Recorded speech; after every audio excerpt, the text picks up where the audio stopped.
Welcome back, everyone. It's like when we took that deep dive into the Vedas a while back, hmm it feels like it set the stage for what we're going to be talking about today. Yeah, Um, because we are stepping into a pivotal era in ancient Indian history, and that's the Mahajanapada period, definitely. around 600 to 300 BCE. Right.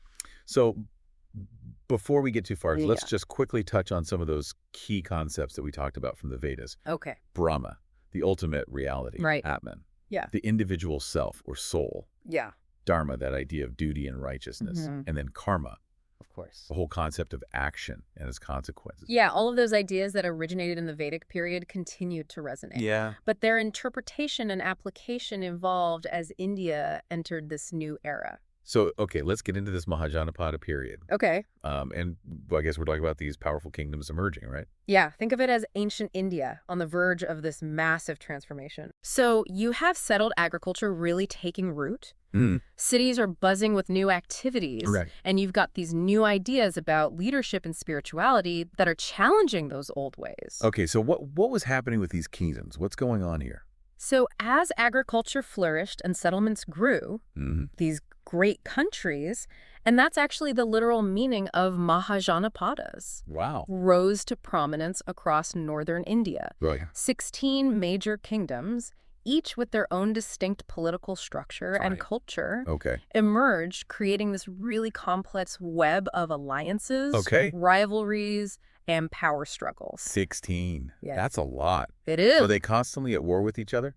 Well, not necessarily. Okay. Some, like Magadha, grew into really mighty powers, Okay. while others remained smaller city-states. Got it. But they all engaged in trade, Uh-huh. diplomacy, and, sometimes warfare Right. as they navigated this ever-changing political landscape. So it's a lot of kingdoms, all kind of like maneuvering for position, Absolutely. alliances, maybe some backstabbing, Definitely parallels there. a little Game of Thrones-ish. It was all about the consolidation of power, Yeah. the rise and fall of dynasties, and the constant struggle for dominance. So what made a kingdom successful Oh, that's a great question. in that kind of environment? It was likely a combination of factors. Okay. Some kingdoms had access to really fertile land and mineral resources, Okay. giving them an economic edge. Right.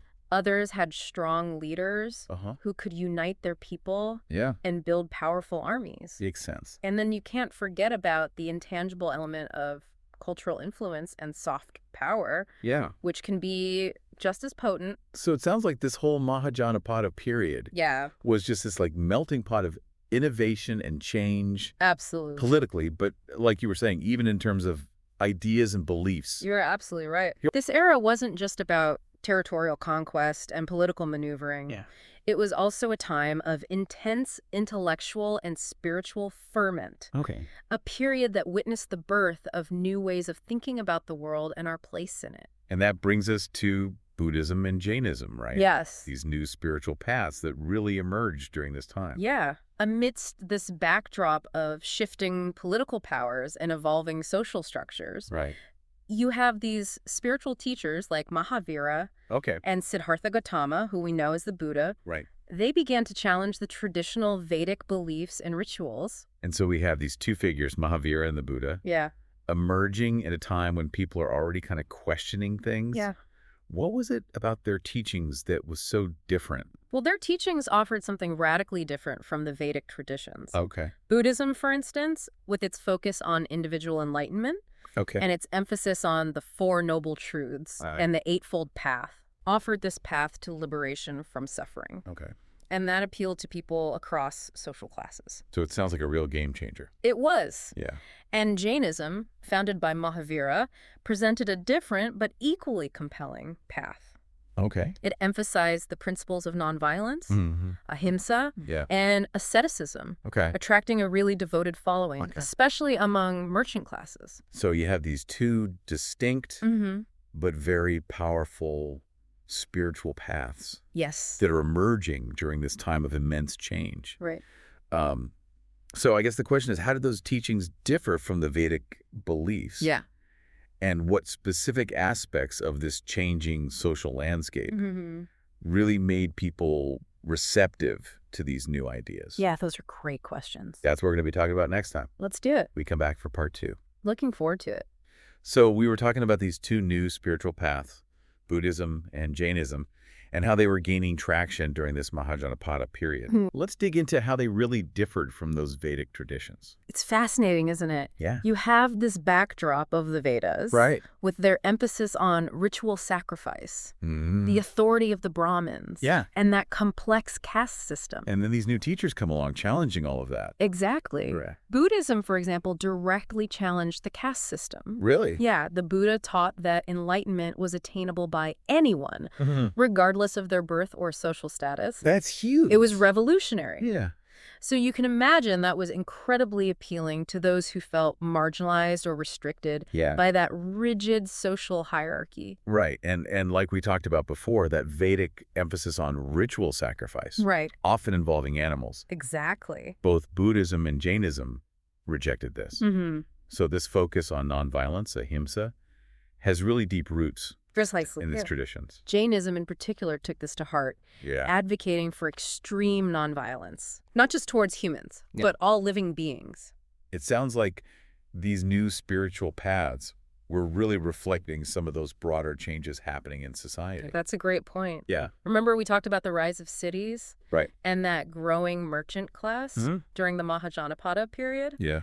Well, Jainism, with its emphasis on ethical conduct in business Okay. and its rejection of violence, really resonated with this emerging class. So it's almost like these new spiritual ideas were perfectly tailored for that time. Yeah? But it wasn't just about social change, was it? No. Buddhism and Jainism also offered different perspectives They did. on the very nature of existence. Yes, remember those core Vedic concepts, Brahman, Atman, Dharma, Karma? Right. Well, Buddhism and Jainism reinterpreted these ideas. Okay, how so? Well, for instance, Buddhism challenged the idea of Atman, Okay. the permanent, unchanging self. Mm-hmm.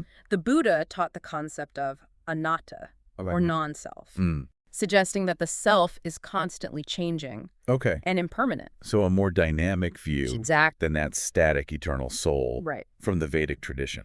And while both Buddhism and Jainism accepted the concept of karma, they diverged from the Vedic understanding of dharma. So dharma, this fundamental concept of Mm-hmm. duty and righteousness, was interpreted differently. Yes, in the Vedic context. Right. Dharma was very much tied to one's caste Okay. and social role. Yeah. Buddhism and Jainism, however, offered a more universal dharma, Okay. a path of ethical conduct and right action, Okay. applicable to everyone, Interesting. regardless of their social standing. So it's like a shift from a dharma dictated by birth Exactly. to a dharma based on personal choice Precisely. and ethical action. And this shift in understanding had profound implications I bet. for how people lived their lives and interacted with the world around them. It's incredible to think about how these ideas, that emerged over 2,500 years ago Yep. are still so relevant today. They really are. These concepts of nonviolence, Yeah. ethical conduct, Mhm. finding inner peace. It's a testament to their enduring power and wisdom. Absolutely. But it's important to remember that this Mahajanapada period wasn't just about the birth of these new religions. Of course, we can't forget about those 16 kingdoms, Right. like vying for power, Mm-hmm. those political and economic transformations. Exactly. This was a time of incredible dynamism and innovation. Yeah. It was a crucible where new ideas were forged, new systems of governance were tested, Wow. and the foundations for a new era were laid. And while the Mahajanapadas themselves eventually faded into history, Right. their legacy, Mm-hmm. along with the impact of Buddhism and Jainism, Yeah. continued to shape India's intellectual and spiritual trajectory. For centuries to come. Centuries. And this is where it gets really fascinating. Okay. Imagine the ripple effect of all these changes. It's like dropping a pebble in a pond and watching those waves spread outward, Yeah. influencing everything in their path. So how did those ripples manifest in the centuries that followed? Yeah, that's a good question. That's where our deep dive continues. Okay. Next, we'll explore the lasting impact of this era and how its innovations and ideas continue to resonate long after the Mahajanapada kingdoms themselves had vanished. We've been on this incredible journey through the Mahajanapada period, That's been quite a journey. and it's really amazing to see how this era, with all its political dynamism Mm-hmm. and the rise of Buddhism and Jainism, really set the stage for so much of India's history. It's like we've uncovered this foundation, Yeah. and now we can see how everything built upon it was influenced by those initial building blocks. So let's talk about that lasting impact. Okay. How did those innovations and ideas from this period continue to resonate, Yeah. even after those Mahajanapada kingdoms fade away? Well, one key area is the evolution of political thought in India. The Mahajanapada period saw all these different forms of government emerge, Oh, wow. from monarchies to republics, Interesting. each with its own ideas about leadership, governance, and the relationship between the ruler and the ruled. So it was like a testing ground Exactly. for all these different political And models. yeah, like a laboratory of political experimentation. Wow. And these experiments had a really lasting impact. Like what? Well, the concept of Dharma, for instance, Okay. evolved from its Vedic roots to encompass a broader understanding of ethical leadership Okay. and righteous governance. So rulers weren't just expected to wield power. Right. They also had to rule justly Yeah. and in accordance with Dharma. Precisely the idea of a righteous king, Okay. a ruler who upholds Dharma and works for the welfare of his people, Right. became a central theme in Indian political thought. It's fascinating how those ideas about leadership I know. that emerged way back then continued to influence Indian rulers for centuries. And it's not just in the political realm. Okay. The intellectual and spiritual ferment of this era also had a profound impact on philosophy, Well- art, and literature in India. So give us some examples. How did this manifest? Well, think about the philosophical debates sparked by Buddhism and Jainism. Okay. They challenged those existing ideas about the nature of reality, the self, and the path to liberation. Right. And these debates led to the development of all these sophisticated philosophical schools. Wow. Like the various schools of Hindu philosophy that grappled with these really fundamental questions. So Buddhism and Jainism were kind of like this catalyst Exactly. for philosophical inquiry. They injected these new ideas into the intellectual landscape, Right. leading to this flourishing of philosophical inquiry. And that intellectual energy went beyond just philosophy, Oh, right? absolutely. What about art and literature? Well, the Mahajanapada period also saw the development of new artistic styles Okay. and literary forms. Like what?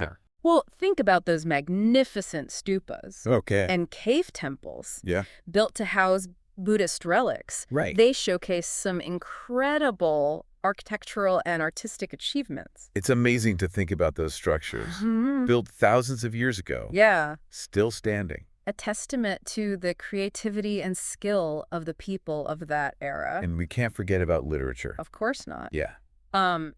The period saw the emergence of new forms of storytelling Okay. and the development of regional languages. Wow, so much was happening. Yeah, and the epics like the Ramayana and the Mahabharata, Right. which were likely taking shape during this time, Right. capture the imagination and transmit those cultural values across generations. We owe so much to this era. We really do. It's like this wellspring of ideas, innovations, It continues to influence us today. You know, as we wrap up this deep dive, Yeah.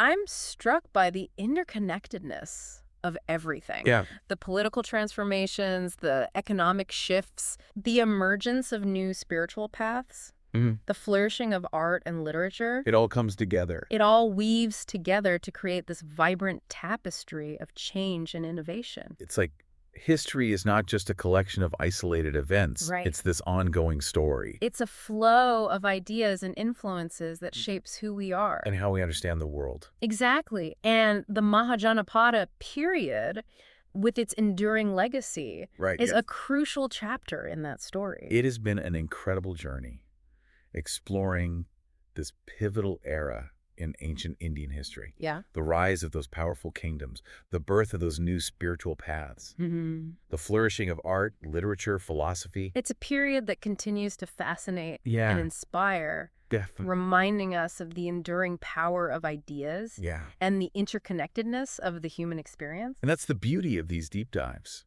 We uncover these hidden connections, these threads that link the past to the present, Yeah. and we come away. With a deeper understanding of ourselves and the world around us. So keep exploring, Yeah. keep questioning, and keep diving into that fascinating world of history. Couldn't agree more. Until next time, thanks for listening.